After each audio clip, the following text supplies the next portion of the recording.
Assalamualaikum warahmatullahi wabarakatuh. Perkenalkan, nama saya Agista Zikrunurfaiza dari kelas akuntansi A.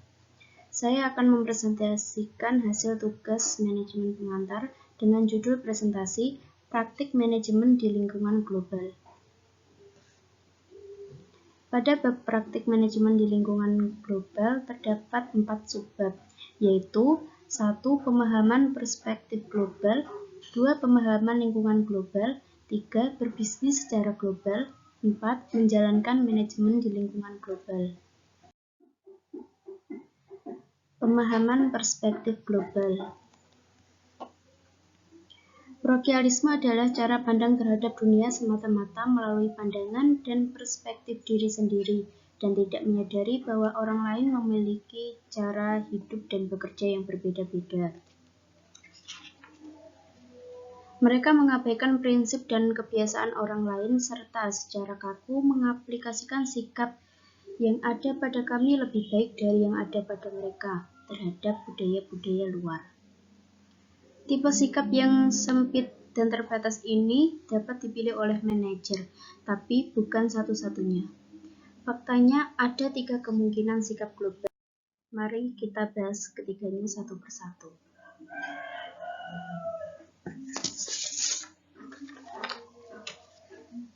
1. Pandangan etnosentris, yaitu jenis keyakinan parokialisme yang mempercayai pendekatan dan praktik kerja di negara asal sebagai yang terbaik.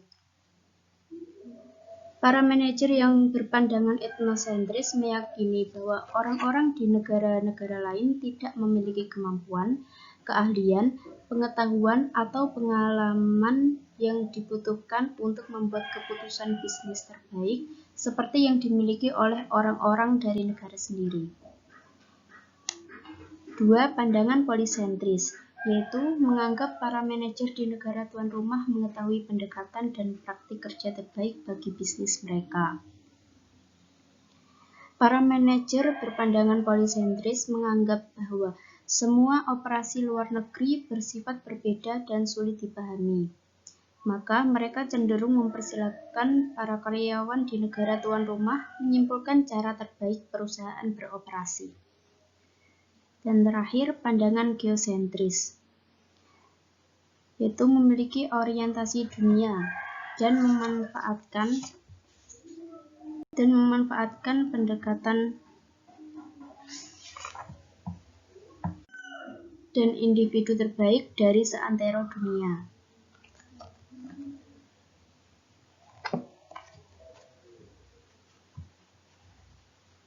Sebagai contoh, CEO sebuah produsen peralatan rumah tangga yang operasinya sedang tumbuh pesat adalah seorang imigran Cina yang mendeskripsikan strategi perusahaannya sebagai mengombinasikan ongkos kerja Cina dengan kualitas Jepang, desain Eropa, dan marketing Amerika.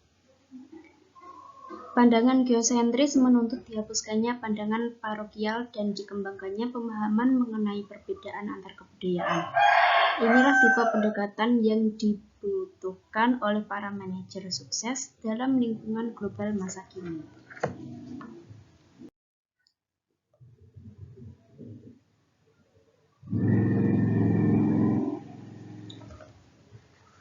Pemahaman lingkungan global. Salah satu fitur penting dalam lingkungan global masa kini adalah perdagangan global. Perdagangan global masa kini dibentuk oleh 2 kekuatan, yaitu persekutuan-persekutuan perdagangan regional dan perjanjian-perjanjian dagang yang dinegosiasikan sesuai dengan kewenangan World Trade Organization.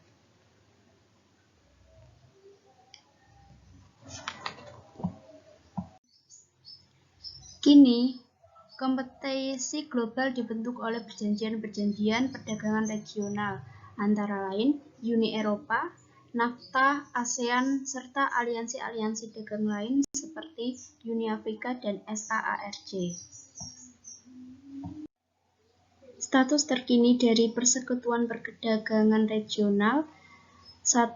Uni Eropa beranggotakan 27 negara demokratis dan 3 negara sedang dalam proses penerimaan sebagai anggota. 15 negara telah mengadopsi euro dan semua negara anggota baru wajib mengadopsinya pula. 2. NAFTA. Traktat Lisbon yang ditandatangani baru-baru ini telah menetapkan kerangka kerja legal bersama NAFTA, terus menambah kekuatan Kanada, Meksiko, dan Amerika Serikat dalam perekonomian global. CAFTA masih berusaha diperlakukan, seperti halnya proposal FTAA karena tertundanya CAFTA dan FTAA, Mercosur atau Southern Common Market, pasar bersama wilayah Amerika Selatan, cenderung mengambil peran penting baru. 3. ASEAN. ASEAN adalah aliansi dagang beranggotakan 10 negara di Asia Tenggara, wilayah yang tetap berperan penting dalam perekonomian global. 4. Uni Afrika dan SAARC. Uni Afrika dan SAARC relatif baru namun akan terus meraih keuntungan dari aliansi mereka. Berbisnis secara global. Berbagai tipe organisasi internasional. 1. Perusahaan multinasional adalah jenis perusahaan internasional yang menjalankan operasi di banyak negara. 2. Perusahaan multidomestik adalah jenis MNC yang mendesentralisasikan manajemen dan keputusan lainnya pada negara lokal atau jenis pandangan polisentris. Contoh, Nestle yang berbasis di Swiss adalah perusahaan multidomestik yang menjalankan operasi di hampir setiap negara di dunia. Para manajernya mencocokkan produk Nestle dengan konsumennya. Misalnya di beberapa negara Eropa, Nestle memasarkan produk yang tidak dipasarkannya di Amerika Serikat atau Amerika Latin. 3. Organisasi global adalah jenis MNC yang mensentralisasikan manajemen dan keputusan lainnya, atau jenis pandangan etnosentris. Beberapa contoh perusahaan global adalah Sony, Deutsche Bank AG, dan Merrill Lynch. 4. Organisasi transnasional atau jenis pandangan geosentris adalah jenis MNC yang telah mengeliminasi halangan geografis artifisial dan memanfaatkan praktik dan pendekatan kerja terbaik tanpa mempertanyakan asal negara. Cara organisasi go internasional. Pertama, global sourcing adalah praktik pembelian bahan atau tenaga kerja dari seantero dunia berdasarkan biaya terendah. Tujuannya adalah memanfaatkan keuntungan biaya yang lebih murah dalam rangka menjadi lebih kompetitif. Meskipun global sourcing adalah langkah pertama dalam go internasional bagi banyak perusahaan, seringkali mereka terus memanfaatkan praktik ini karena keuntungan kompetitif yang dimilikinya. Selanjutnya, praktik ekspor adalah pembuatan produk secara domestik yang kemudian dijual ke luar negeri. Selain itu, organisasi akan mengimpor, yaitu pembelian produk buatan luar negeri yang kemudian dijual secara domestik. Baik mengekspor maupun mengimpor pada umumnya mengandung investasi dan risiko yang minimal, sehingga banyak bisnis kecil yang sering memakai cara ini dalam berbisnis secara global. Terakhir, para manajer dapat memanfaatkan pemberian lisensi atau licensing dan pembentukan waralaba atau franchising.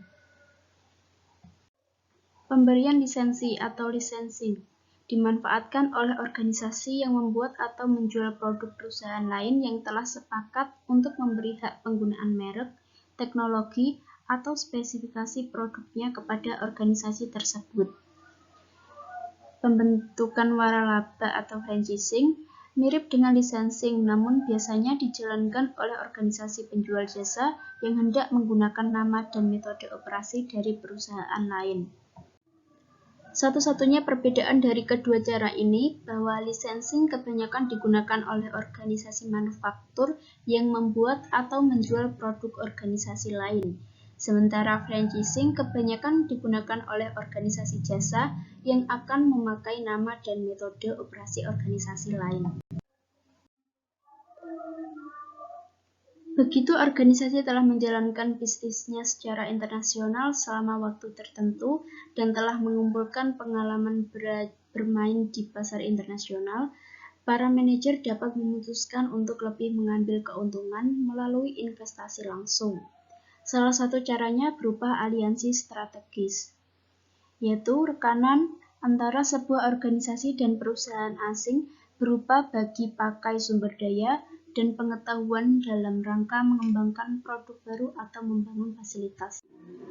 Contohnya, Honda Motor Company dan General Electric bergabung menjadi satu tim untuk memproduksi mesin jet baru. Sebuah tipe aliansi strategis di mana para rekan membentuk organisasi baru yang terpisah dan independen untuk tujuan bisnis tertentu, disebut joint venture atau modal ventura. Contohnya, Hewlett Packard telah membentuk banyak joint venture dengan banyak supplier di seantero dunia untuk mengembangkan berbagai komponen komputernya. Rekanan ini menjadi cara mudah bagi perusahaan-perusahaan untuk bersaing secara global. Terakhir, para manajer dapat memilih berinvestasi langsung di luar negeri dengan mendirikan cabang luar negeri.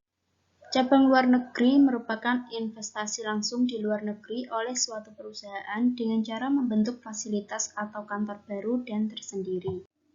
Sebagai contoh, United Plastic Group dari Westmont, Illinois membangun 3 fasilitas injection molding di Suzhou, China. Meskipun demikian, Wakil Presiden Eksekutif Bidang Pengembangan Bisnis perusahaan ini menyatakan bahwa besarnya investasi tersebut memang diperlukan karena investasi itu mewujudkan tujuan kami untuk menjadi pemasok global bagi para pelanggan global kami. Gerd Hofstede mengidentifikasi 5 dimensi untuk memahami budaya suatu negara, yaitu individualisme, kolektivisme, jarak kekuasaan, penghindaran ketidakpastian, prestasi pengasuhan, dan orientasi jangka panjang atau jangka pendek.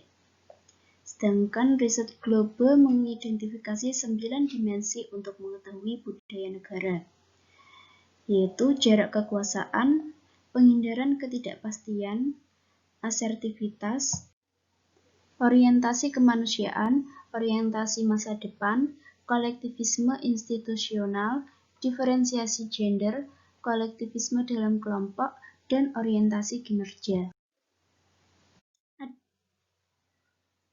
Adapun tantangan utama menjalankan bisnis secara global di dunia masa kini, keterbukaan yang diasosiasikan dengan globalisasi, dan perbedaan kebudayaan yang signifikan antar negara.